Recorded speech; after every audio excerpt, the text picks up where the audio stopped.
부족함이 없으신 온전하신 분이십니다. 하나님이 온전한 것처럼 우리 피조물인 사람도 사람으로서 온전하기를 주님은 원하십니다.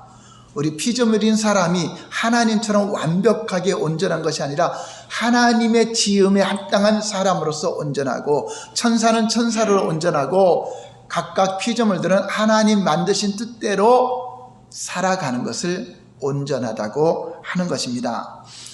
사람은 하나님의 형상을 가지고 하나님의 생명을 가지고 살아갈 때 온전한 사람이 되는 것입니다. 그런데 최초의 사람 아담과 하와의 범죄 이후에 하나님의 형상 안에 있던 생명을 잃어버린 것이 온전치 못한 인생이 되었다고 하는 것입니다. 그것은 인간 그 누구에게나 다 이 온전하지 못한 그 부족한 것이 있다고 하는 것입니다. 그래서 다시금 하나님이 온전하게 만드신 사람의 본분이 되려면 하나님의 형상이 회복되어야 되고, 하나님의 생명이 우리 안에 있을 때 우리는 또 하나님이 만드신 사람으로서 온전해질 수가 있는 것입니다. 그 생명을 주시려고 이 땅에 오신 분이 바로 예수 그리스도이십니다.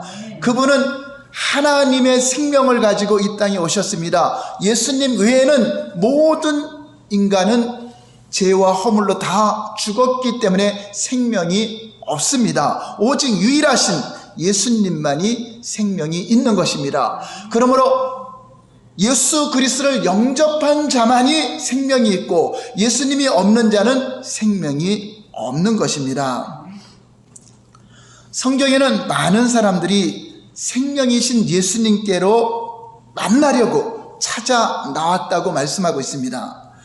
찾아 나온 목적이 각각 다른 목적을 가지고 왔습니다. 어떤 이는 질병 문제를 해결해 보려고 찾아오기도 하고, 또 혹은 인생의 심각한 고민이나 영생에 관한 문제를 해결해 보려고 나온 사람들이 있고, 또한 하나님 나라에 대한 문제, 또 세상을 살아가는 것에 대한 문제를 가지고 어떤 사람은 만족스러운 표정으로 돌아가기도 하고, 어떤 사람은 불만족스러운 표정으로 해결을 받지 못한 자들도 많이 있다고 하는 것입니다. 갈릴리 바다에서 고기를 잡던 베드로는 예수님을 만난 이후 배와 아버지를 버려두고 예수님을 따른 후에 그 영원한 생명을 얻고 사람을 낚는 어부가 되었습니다. 또한 소경 바디메오는 길가에서 예수님의 소문을 듣고 다윗의 손 예수여 나를 불쌍히 여기소서 이렇게 외치다가 예수님을 만나게 되었고, 소경의 눈이 뜨게 되는 놀라운 복을 받았습니다. 또 7 귀신이 들려 길거리에서 놀림을 받던 막달라 마리아는 예수님을 만난 후 그 귀신이 쫓겨나가고 온전해져서 예수님 가까이에서 섬기는 은혜를 받았습니다. 그런가 하면 어떤 사람은 주님을 따르기를 원했지만 내 가족과 작별하게 해달라는 간청에 예수님은 손에 쟁기를 잡고 뒤를 돌아보는 자는 하나님 나라에 합당치 않다는 말씀으로 거절하기도 했습니다. 쟁기는 복음을 말하는 것인데, 뒤를 돌아보는 것은 세상을 따라가려는 그 마음이 있다고 하는 것입니다. 그러므로 하나님의 일꾼으로 부름받은 사람들이 세상을 바라보면 하나님 나라에 합당치 않다는 것을 가르쳐주고 있는 것입니다. 오늘 본문에 한 청년이 등장합니다. 오늘날 예수님께서 길을 가실새 한 청년이 달려와서 예수님 앞에 정중하게 무릎을 꿇습니다. 그리고 한 가지 질문을 던집니다. 오늘 본문 마가복음 10장 17절을 볼까요? 시작. 예수께서 길에 나가실새 한 사람이 달려와서 꿇어 앉아 묻자오되 선한 선생님이여 내가 무엇을 하여야 영생을 얻으리까? 그의 마음은 간절했고 그의 얼굴은 사뭇 진지하고 심각한 표정이었습니다. 그는 훌륭한 믿음의 가정에서 태어났고 또 교육도 받았으며 부모의 유산으로 부자가 된 청년이었습니다. 그리고 그는 율법에 대해서도 많은 관심을 가지고 또 율법을 어려서부터 잘 지켜온 생활을 했던 청년이었습니다. 요즘 말로 하면 교회도 잘 다니고 계명도 잘 지키고 또 사람들에게 칭찬받는 신앙생활 잘하는 청년이었습니다. 그러나 이 청년은 어느 날 갑자기 심각한 인생 문제에 부딪히게 됩니다. 도대체 인생이 무엇이냐? 내가 하나님을 믿고 있지만 영생이 무엇이냐? 진짜 나는 영생을 얻은 자가 맞는가? 그의 마음이 이제 혼란스럽게 되었습니다. 여러분, 사람들이 교회에 나온다고 해서 다 구원의 확신을 가지고 만족하게 다니는 사람들이 그렇게 많지는 않습니다. 좀 이상한 말 같지만 교회에 나오는 많은 사람들이 영생에 관한 문제라든가 또 영적인 하나님 나라의 문제라든가 또 하늘나라의 상급에 대해서 그다지 큰 관심을 갖고 있는 사람들이 많지 않습니다. 오히려 교회에 나온 목적이 영적인 것보다는 지금 당장 필요한 현실적인 문제를 해결받으려고 하고 또 세상에 살아가는 문제들을 해결하는 의도를 가지고 하나님께 복을 받으려고 나오는 사람들이 많이 있다고 하는 것입니다. 그래서 많은 사람들은 자기가 교회에 매주 나오면서도 영적인 일에 얼마나 관심을 가지고 있는가 하는 것입니다. 우리의 신앙이 자라나고 우리의 영적 눈이 열려지면 우리도 교회는 잘 다녀도 이 청년과 같이 심각한 자기 인생에 관한 문제를 제기하게 된다고 하는 것입니다. 진짜 영생이 있는 것인가? 과연 나는 구원을 받은 자가 맞는가? 나의 삶과 행위를 돌아볼 때 나는 영생을 얻은 그런 확신을 갖고 있는가? 오늘 부자 청년의 질문처럼 어떻게 해야 진짜 영생을 얻고 어떻게 해야 구원을 받는가? 다시 교회를 몇 년 다녔어도 거기에 또 고민을 하는 사람들이 있다고 하는 것입니다. 그런데 이런 고민을 하는 그 자체가 영적으로 감각이 살아났기 때문입니다. 이런 고민도 없이 막연하게 그냥 교회 다니는 사람들은 과연 그가 무엇을 추구하며 다니고 있는 것인가? 우리는 교회를 다니면서도 이런 영적인 문제에 대해서 심각성을 갖는 것이 더 좋은 것입니다. 아멘? 왜냐? 그 문제를 해결할 수 있는 길이 있기 때문에 그렇습니다. 성경을 보면서도 어떻게 하는 것이 영생인가에 대해서 잘 가르쳐지고 있는데 이런 문제에 부딪히지 않으면 그냥 종교 중 하나 선택해서 종교 생활만 할 수밖에 없다고 하는 것입니다. 그래서 이러한 영생에 관심을 갖는 것 자체가 이 청년에게는 영적 감각이 살아났기 때문에 주님 앞에 정중하게 무릎 꿇고 그 자기 인생의 심각한 문제를 질문하고 있는 것입니다. 그런데 예수님은 이 청년의 질문에, 영생에 관한 질문에 분명한 해답을 21절에 주고 있습니다. 우리 한번 볼까요? 21절 시작. 예수께서 그를 보시고 사랑하사 이르시되 내게 아직도 한 가지 부족한 것이 있으니 가서 내게 있는 것을 다 팔아 가난한 자에게 주라.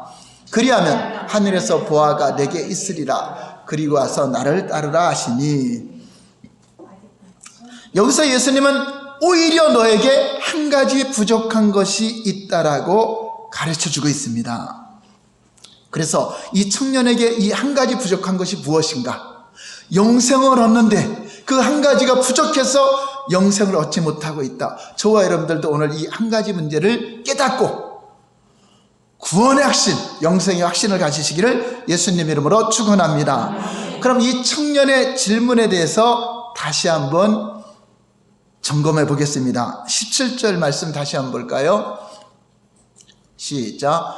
예수께서 길에 나가실새 한 사람이 달려와서 꿇어앉아 묻자오되 선한 선생님이여 내가 무엇을 하여야 영생을 얻으리까? 즉 영생을 얻으려면 내가 어떤 대가를 치루어야 됩니까?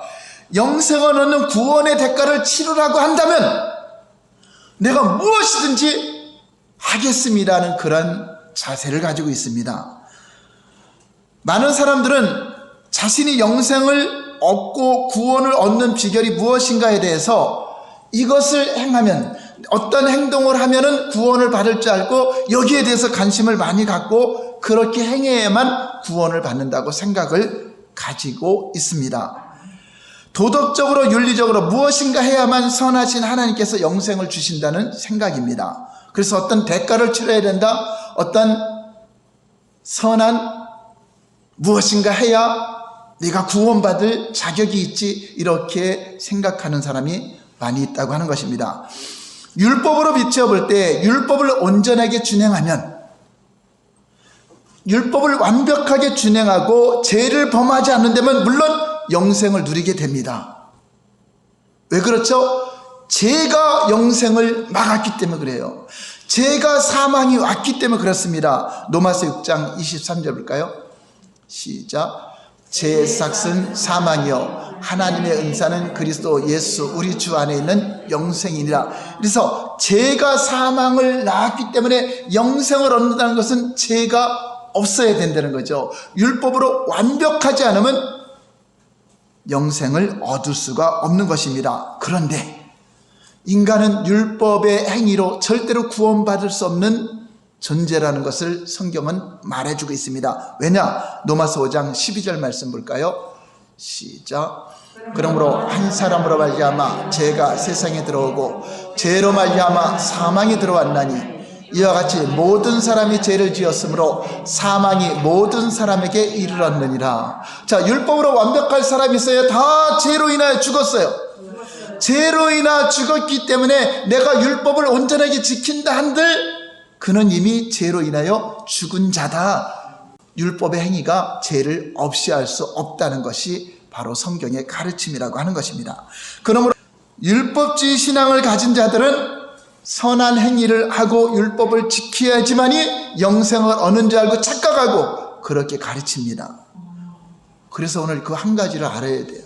이 청년이 왜 영생을 못 얻었는가? 어려서부터 율법 잘 지켰어요. 절대 구원 못 받습니다. 그것을 안 된다는 걸 지금 성경은 말하고 있는 것입니다. 오늘 본문의 청년이 영생을 얻기 위해서 무엇인가 자기가 행하려고, 내가 어떻게 해야 영생을 얻냐, 이 질문 자체가 잘못됐다고 하는 것입니다. 사람들은 그런데 이 잘못된 것을 알지 못하고 윤리적으로 도덕적으로 도를 바르게 살면서 또 그렇게 안 되면 자기를 쳐서 복종하면서 돈 닦듯이 수양을 하는 사람들이 많이 있죠. 자, 그것으로 구원받을 수 있어요, 없어요? 없다는 것이 성경입니다. 그럼에도 교회를 다니면서 이 또 돈 닦듯이 행하려고 하는 사람들이 또 얼마나 많이 있느냐. 그래서 수도원을 만들어 놓고 그 수도원들이 거기서 계속적으로 자기를 죄와 싸워서 이기려고 마치 불교에서 돌을 닦듯이 이렇게 신앙생활하는 자들도 있다고 하는 것입니다. 그래서 예수님은 이 청년이 무엇을 해야 영생을 얻냐는 질문에 무엇인가를 가르쳐주기 위해서 율법의 10계명을 하나하나 말씀했습니다. 19절 말씀 볼까요? 내가 계명을 안 하니 살인하지 말라, 간음하지 말라, 도둑질하지 말라, 거짓 증언하지 말라, 속여 빼앗지 말라, 내 부모를 공경하라 하였느니라. 자, 이것은 10계명에 나오는 내용들이죠. 바로 율법을 말하는 것입니다. 모세의 율법을 가르치셔서 이 율법을 너희가 지키면은 영생을 얻는다 하는 거죠. 자, 그런데 이미 죄와 허물로 죽은 인간은 율법으로 의롭게 될 수 있다, 없다? 없다는 것이 성경의 가르침이기 때문에 이 말씀으로 이 청년에게 가르쳐 주려고 한 것입니다. 그랬더니 이 청년은 자신이 죄와 허물로 죽은 거는 인정하지 못하고 어려서부터 율법을 지키려고 노력해 왔습니다. 20절 볼까요? 자신 있게 이렇게 대답하죠. 시작. 이것은 내가 어려서부터 다 지켰나이다. 자, 얼마나 신앙생활 잘한 사람입니까? 어려서부터 철저하게 이 계명을 잘 지켜왔으니까. 그러면 사랑한다, 잘했다, 그래 너는 영생을 얻었다, 이렇게 말해야 되는데 아니다, 너는 그 한 가지가 부족하다라고 말하고 있습니다. 물론 열심히 어려서부터 율법을 잘 지킨 것에 대해서 예수님도 인정하고 칭찬하고 사랑한다고 말하고 있습니다. 그러나 율법의 행위로 영생을 얻는 것이 아님을 가르쳐주기 위해서 예수님은 내게 오히려 한 가지가 부족한 것이 있다, 그것 때문에 영생을 얻지 못한다 하는 것입니다. 이 청년은 예수님 말씀대로 분명히 한 가지 부족한 것 때문에 영생을 얻지 못하고 있었으며 영생에 관한 믿음도 가질 수가 없이 이 청년은 혼돈에 빠진 것입니다. 왜입니까? 율법을 잘 지킨다고 해서 이미 죄화물로 죽은 영혼을 살릴 수 없고 의롭게 될 수 없다는 것입니다. 우리는 오늘 이 말씀을 통해서 하나님께서 우리들에게 분명히 영생을 주셨지만 우리들이 그 구원의 확신을 가질 수 없는 이유가 무엇인가? 이 청년과 같이 내가 무엇인가 해야만 구원받은 자처럼 생각하기 때문에 확신이 없고 10년을 다녀도 20년을 다녀도 여전히 불안한 상태로 살아가고 있는 것은 이 청년과 같은 생각을 갖기 때문에 그렇습니다. 오늘 여기서 벗어나시기 바랍니다. 그러므로 오늘날 우리도 자신이 무엇을 해야만 영생을 얻는 줄 착각하지 마시기 바랍니다. 오늘날도 많은 율법주의 거짓 선지자들은 무엇인가 해야만 영생을 얻는다고 가르치고 있기 때문입니다. 우리가 영생을 얻지 못하는 이유가 세상에서 많은 죄를 범하기 때문에 영생 못 얻는 게 아닙니다. 영생을 얻지 못하는 그 이유가 결격 사유가 많은 것이 결코 아닙니다. 오직 이 청년처럼 한 가지 때문에 영생을 못 얻는 겁니다. 강도는 그 한 가지를 해결해서 영생을 얻었습니다. 이 세상에서 살인 강도를 저질렀는데도 그 한 가지가 해결돼서 영생을 얻었어요. 그런데 어려서부터 율법을 지켜온 이 청년은 이 한 가지가 해결 안 돼서 영생을 얻지 못하고 있다고 하는 것입니다. 이 한 가지를 알아야 돼요. 우리는 이 청년에게 부족했던 그 한 가지가 무엇인가에 대한 해답을 찾으시기 바랍니다. 그래서 이 내용을 여러분 깊이 읽고 성령께서 깨닫게 해주지 않으면 이 내용에 빠져버립니다. 그래서 잘못된 또 해석을 해요. 어떤 이는 이 청년에게 사랑이 부족해서 어려서 형식적으로 율법을 지켰지만 하나님을 사랑하고 이웃을 사랑하는 사랑이 부족했다고 풀이하고 있습니다. 그러나 인간이 아무리 하나님을 사랑하고 이웃을 사랑해도요, 그것으로 영생을 얻을 조건이 안 되는 것입니다. 그리고 우리가 하나님을 사랑한 것이 아니라 하나님이 우리를 사랑했기 때문에 우리에게 구원의 길이 열려진 것입니다. 우리는 하나님을 사랑할 수도 없는 존재요, 하나님 보시기에 진노의 자식이고 본질상 진노의 자녀요, 마음의 생각과 육신의 소욕으로 살아가는 그 자체가 죄인데 그 인간적인 사랑을 가지고 여러분들이 구제를 내고 많은 사람을 사랑했다고 해서 그것이 영생을 얻는 조건이 안 된다 하는 것입니다. 혹 또 어떤 분은 이 청년은 부자이면서도 자기 재산을 팔아서 남을 구제하지 못했기 때문에 예수님이 그걸 팔아야 영생을 얻는다라고 생각할 수 있어요. 이 내용을 보면 또 그렇게 생각할 수도 있겠죠. 이 사람은 부자인데도 아주 구두쇠같이 남에게 구제도 안 하고 베풀지 않아서 자기 혼자만 살려고 재산을 갖고 있구나. 그래서 예수님은 그 한 가지가 부족해서 재산을 팔고 가난한 자에게 구제하라고 말했구나, 이렇게 말할 수도 있습니다. 그런데 여러분, 구제가 좋은 일이에요, 나쁜 일이에요? 나쁜 일 아니죠. 좋은 일이긴 하지만 그 구제나 선행이 구원의 조건이 된다, 안 된다? 안 된다. 여러분, 어느 교회 성도님들이에요? 자, 구제나 선행이 구원의 조건이 된다, 안 된다? 안 된다. 누구한테 배웠는지 잘 배웠습니다. 구제나 선행은 절대 구원의 조건이 안 됩니다. 그것은 상급에 관한 것입니다. 그래서 하늘에서 보화가 있으리라 했지 구원이 있으리라고 말한 것이 아닙니다. 자기의 재산을 다 팔아서 이웃을 구제하고 봉사한다고 해서 그것이 영생의 조건이 아니라는 말씀을 지금 하고 있는 것입니다. 지금도 세상에서 구제로 말한다면 교회보다도요, 세상에 자선단체들이 얼마나 많아요. 더 많이 구제합니다. 더 많이 좋은 일 합니다. 여러분 TV에 보면은 열악한 환경에서 아이들이 막 굶주려 죽어가는 거 그거 많이 나오죠. 그래서 월 얼마씩 이렇게 하라고 나오죠. 자, 교회가 아닌 세상 단체에서도 그런 일을 해요. 그럼 그 사람들 다 구원받을까요? 그것은 구원의 조건은 아니라고 하는 것입니다. 오히려 남을 도와준 이제 더 많은 일을 하고 있는 세상 사람들, 다른 종교를 가진 사람도 많이 있다고 하는 것입니다. 그렇다고 해서 그들에게 절대로 영생이 주어지는 것이 아니라는 것입니다. 영생을 얻은 자들이 하나님의 사랑을 실천하면서 그러한 아름다운 상급을 쌓기 위해서 하는 것은 좋은 일이죠. 이 청년에게 부족했다는 그 한 가지가 무엇이겠습니까? 그 청년이 슬픈 기색을 띠고 물러간 후에 예수님은 제자들에게 이처럼 말합니다. 이제 청년에게 그 부족한 것이 무엇인가? 한번 볼까요? 마가복음 10장 23절 시작.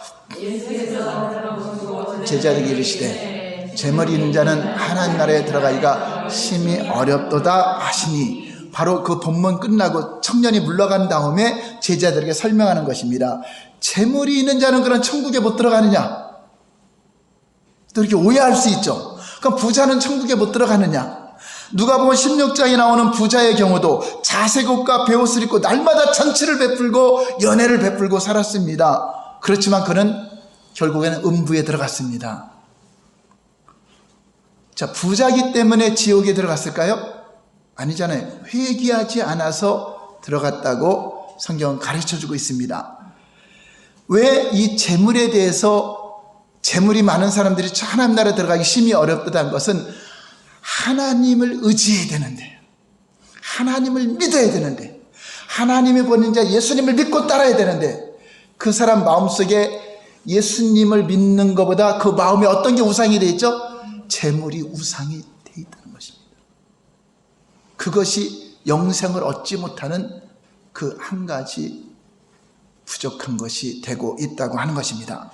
야고보 사도는 야고보서 5장에서 부자들에 대한 혹독하게 이런 정죄의 글을 썼습니다. 들으라 부한 자들아, 너희 재물은 썩었고 너희 옷은 좀 먹었으며 너희 금과 은은 녹이 슬었으니 이 녹이 너희에게 증거가 되며 불같이 너희 살을 먹으리라. 너희가 말세에 재물을 쌓았도다 하고 이런 재물을 쌓아놓고 있는 그런 부자에 대해서 경고하고 있습니다. 재물은 여러분들 영생을 얻는 거와는 관계없어요.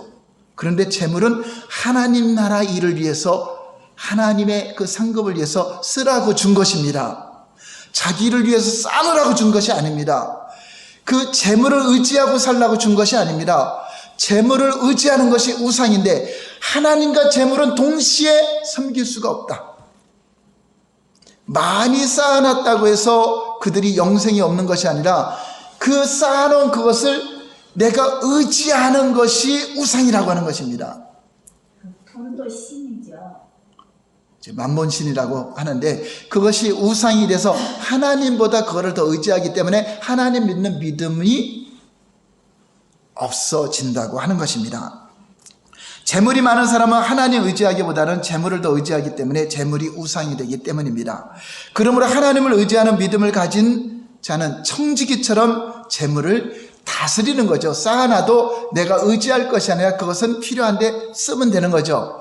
많은 부자들도 하나님 나라를 위해서 정기하게 잘 쓰는 사람 많아요. 그것에 목매이지 않고 그것은 하나님의 주신 도구로서 청지기로 쓰라고 하는 것입니다. 그런데 이 청년이 재물의 마음이 있는 거죠. 하나님과 예수님을 따르기보다는 재물을 의지하고 살았기 때문에 그 따르는 것에 대한 그렇게 관심이 없었던 것입니다. 그래서 예수님은 그 마음을 알기 때문에 그 재물관을 내려놓으라고 한 것입니다. 재물을 팔아서 가난한 자에게 나눠줘라. 그래야 영생을 얻는 것이 아니라 그러면은 하늘에서 보화가 있으리라. 한번 21절 자세히 볼까요? 21절 시작. 사랑하사 이르시되 내게 아직도 한 가지 부족한 것이 있으니 가서 내게 있는 것을 다 팔아 가난한 자들에게 주라. 그리하면 하늘에서 보화가 내게 있으리라. 자, 하늘에서 보화가 있는 것이 영생이에요? 영생과 상관없는 거예요? 네, 영생이 아니죠. 보화는 상급이죠. 그 다음에 열쇠가 있는 것입니다. 네가 의지하고 있는, 네가 우상처럼 섬기는 그 재물, 그것 때문에 나를 못 믿고 날 못 따른다면 그것을 포기하고라도 그 다음에 예수님을 따르라 하는 것입니다. 그래야 그것이 영생이라는 것입니다. 보화가 있다는 건 영생이 말이 아니라 상급을 말하는 것입니다. 그러므로 재물은 하나님 뜻대로 사용하는 자들에게 복을 주신다는 약속입니다. 중요한 한 가지는 이 말씀 하신 다음에 그 열쇠가 뭐죠? 그리고 와서 나를 따르라. 한번 따라서 가요. 그리고 와서 예수님을 따르라. 예수님을 따르라. 예, 영생은 예수님을 따르는 것에 있는 것을 말하는 것입니다. 여기서 따른다는 것은 첫 번째 그분을 믿는다는 것이고 그분의 말씀에 순종하며 산다는 것을 말하는 것입니다.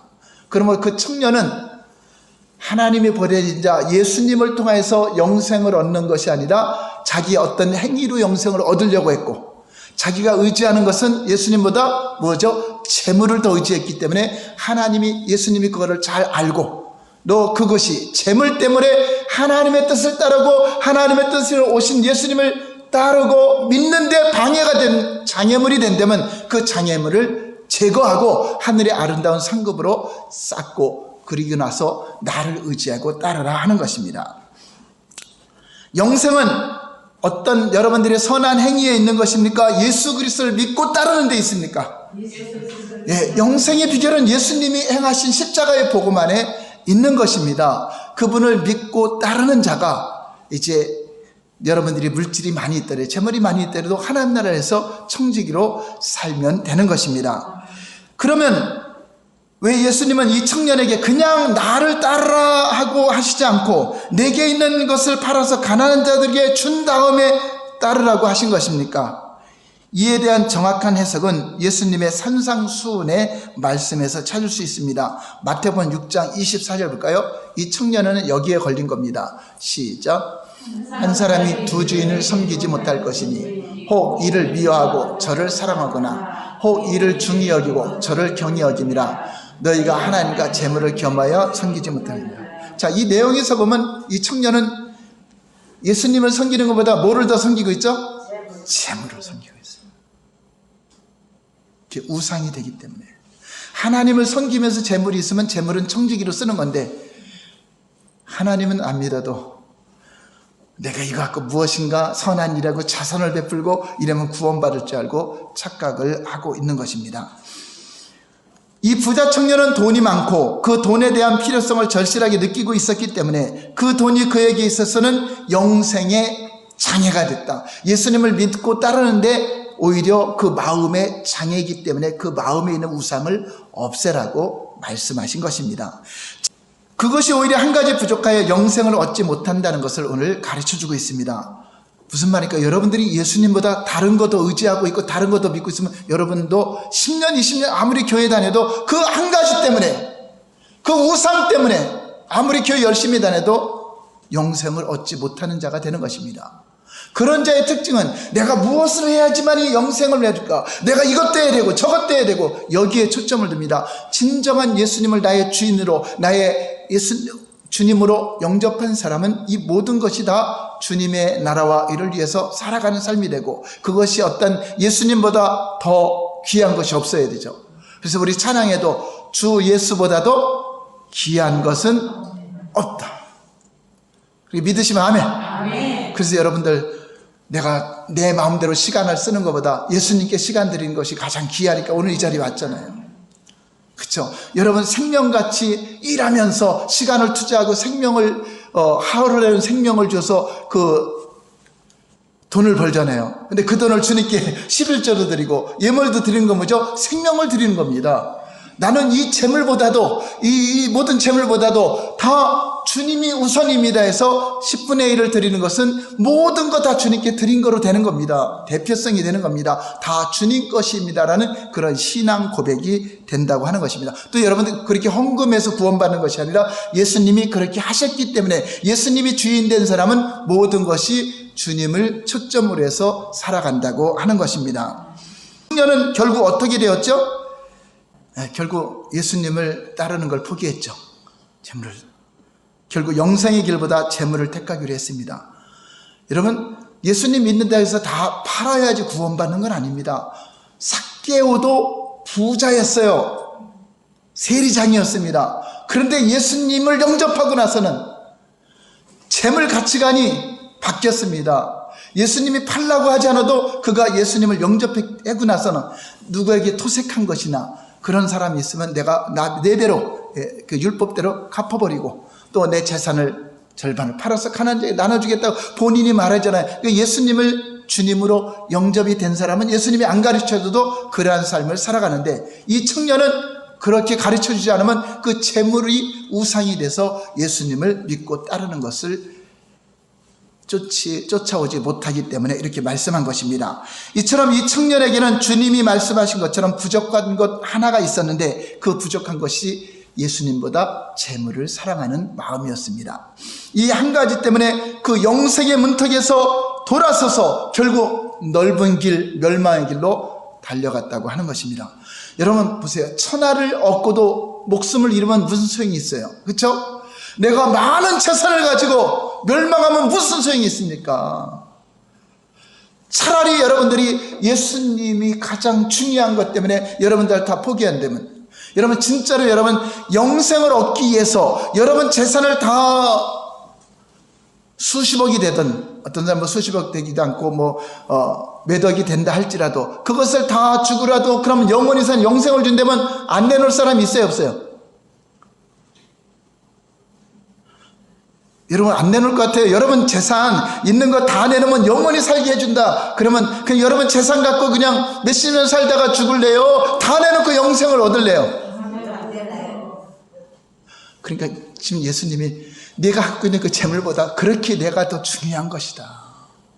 그렇잖아요, 여러분들. 예수님 믿고 영생 얻는 게 더 중요한 것이다. 그러니까 그렇다고 주님이 다 갖고 오라는 것이 아니라 그 정도로 예수님은 여러분 모든 걸 다 준다 하더라도 여러분 육체의 생명을 주더라도 영생을 얻는다면 오늘 죽더라도 영생 얻는 게 낫죠?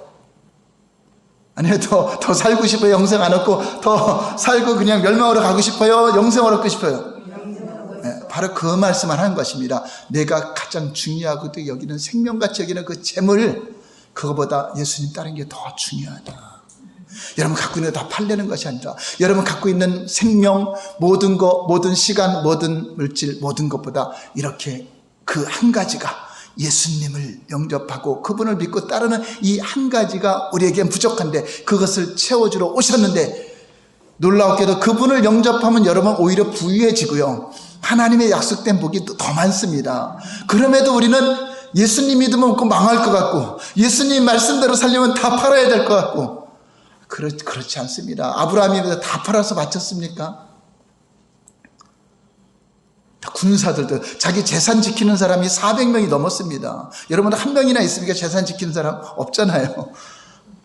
하나님 믿는 날 다 그런 것이 아니라 그만큼 우리 예수 믿는 것이, 믿음으로 영생을 얻는 것이 더 중요하다. 그런데 이 영생의 그 감격, 큰 기쁨을 알지 못하면 확신이 없고 내가 무엇인가 해야지만 영생은 열고 이것도 해야 되고 저것도 해야 되고 여기에 초점을 둔다는 것입니다. 그래서 구원의 확신이 없이 맨날 불안한 거예요. 자, 오늘 영생의 조건이 무엇인지 알았으면 하면 예수님이 여러분 인생의 가장 나 무엇과도 그분과 바꾸지 않으리. 여러분 시간도 예수님과 바꾸지 않으리. 여러분 재물도 예수님과 바꾸지 않으리. 여러분 세상 어떤 가치관이 많은 유혹이 와도 여러분이 이제 세상으로 가기는 틀렸잖아요. 영생이 무엇인지 알았잖아요. 여러분 누가 10억을 주면서 너 예수 안 믿으면 10억 준다면 그 10억하고 예수님 바꿀 사람이 있어요, 없어요? 예수님 믿고 사는 것이 그 세상의 모든 것보다 더 중요하다고 하는 것을 우리에게 가르쳐주고 있습니다. 그래서 성경에는 이 한 가지 부족한 것 때문에 불행한 사람들이 너무나 많았습니다. 성경의 인물 중에도 이 한 가지 부족한 것 때문에 아담과 하와가 그 하나님 말씀을 거역한 이 부족한 한 가지 때문에 죄를 범하게 됐고, 또 노아, 사울, 다윗, 솔로몬, 삼손, 발람도 다 그 한 가지 때문에 인생에 많은 어려움을 겪었습니다. 물론 믿음으로 영생을 얻었지만 그 한 가지 실수 때문에, 한 가지 잘못된 것 때문에 많은 어려움을 당한 것을 우리가 볼 수 있습니다. 예수님께 고침받은 10명의 나병 환자도 다 육체의 고침은 받았지만 그 한 사람만이 예수님께 돌아와서 주님을 고백했습니다. 그 사람에게는 영생의 구원까지 받았는데 9명은 뭐가 부족했죠? 예수님께 오지 않은 것이 부족했잖아요. 그 한 가지가 부족함으로 영생을 얻지 못하고 있습니다. 여러분 생각해 보세요. 이 땅에 살아가는 동안 여러분 큰 것 때문에 문제가 오는 경우보다도 대부분 작은 거 하나, 여러분이 한 가지 고치지 못한 거 하나 때문에, 특별히 여러분 오늘 구원의 확신이 없다면 여러분들이 그 한 가지 잘못된 생각, 잘못된 가치관 때문에 확신 없이 기쁨을 잃어버리고 낙심하고 살아가는 경우도 있다고 하는 것입니다. 그러므로 여러분 오래도록 교회 다녀도 영생의 확신이 없거나 또 평안이 없거나 어떤 불안과 괴로움이 있다면 오늘 그 한 가지 확실한 거 아시고 평안하시기 바랍니다. 기뻐하시기 바랍니다. 그런 사람들이 승리의 삶을 살아갈 수 있는 것입니다. 그러므로 내가 교회는 수년 다녔는데 신앙의 성장이 없고 영생의 확신을 가지지 못하는 그것이 무엇인가? 여러분은 그 원인이 주어진 운명이라고 생각하지 마시고 여러분 생활에 그 한 가지 부족한 것이 무엇인가를 찾아보고 부자 청년처럼 어떤 내 행위에 초점을 두고 있는가, 아니면 예수 그리스도의 믿음에 초점을 있는가, 이것을 점검해 보시기 바랍니다. 또한 여러분 삶 속에도 여러 가지 문제가 오는 것도 한 가지 내가 해결하지 못하는 것 때문에 올 수 있습니다. 주일 성수 못하는 한 가지 때문에, 11조 생활 못하는 것 때문에. 여러분 축사하다 보면 그런 일 많이 나타나잖아요. 11술이나 담배 끊지 못하는 이 한 가지 때문에, 내가 기도하지 않는 이 한 가지 때문에, 내가 방탕한 술 취함을 끊지 못하는 한 가지 때문에, 또 도박을 끊지 못하는 한 가지 때문에, 또 세상의 미혹과 유혹을 끊지 못하는 이 한 가지 때문에 여러분 인생에 많은 낙심과 좌절과 어려움을 당하고 있지는 않습니까? 오늘 이 시간 결단하시기 바랍니다. 내가 바꿔야 될 그 한 가지.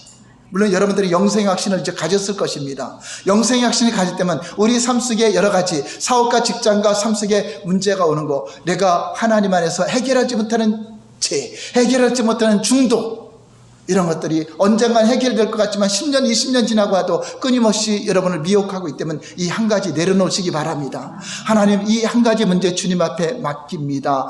그래서 그 내용을 고백하시고, 그리고 이제 두 번째는 주님 도와주시옵소서. 내 힘으로 이것을 이길 수 없고 감당할 수 없습니다. 예수님 도와주시옵소서. 그렇게 맡기시고, 세 번째는 주님 감사합니다. 나 이 한 가지 문제 맡아주심을 감사합니다. 믿어야 돼요. 여러분 기도했으면 응답받았다고 믿어야 됩니다. 그래서 여러분 한 가지 문제를 여러 가지도 하지 말고 여러분 인생에 가장 이 한 가지가 나의 신앙의 걸림돌이 되고 내 기쁨을 뺏어가고 나에게 평안을 뺏어가고 구원의 확신을 뺏어가는 것이 있다면, 그래서 이 청년처럼 내가 무엇인가 못해서 무엇인가 이걸 못해서 구원 못 받았구나 이렇게 생각하는 것이 있다면 하나님 이 문제 주님께 맡깁니다. 이제 예수님으로 말미암아 확신을 가지고 승리할 수 있도록 도와주시고 그 문제 한 가지를 내놓기 바랍니다. 그리고 예수님 도와주시옵소서, 성령님 도와주시옵소서, 이 문제 내 힘으로 안 됩니다, 주님이 도와주시옵소서. 그렇게 하고 기도하고 났으면 이제 세 번째는 내 기도 응답 주심을 감사합니다. 이 문제 해결해 주심을 감사합니다. 믿어야 삶 속에서 변화가 일어나는 것입니다. 이 세 가지를 꼭 하시기 바랍니다. 교회를 열심히 다니면서도 나에게는 한 가지 불신앙 때문에 영생의 길을 버리고 쓸쓸하게 세상으로 돌아간 그 청년처럼 실패자가 되지 마시고 믿음으로 승리하는 그 모사님께 모든 성도님이 다 되시기를 예수님 이름으로 축원합니다. 할렐루야. 기도하겠습니다.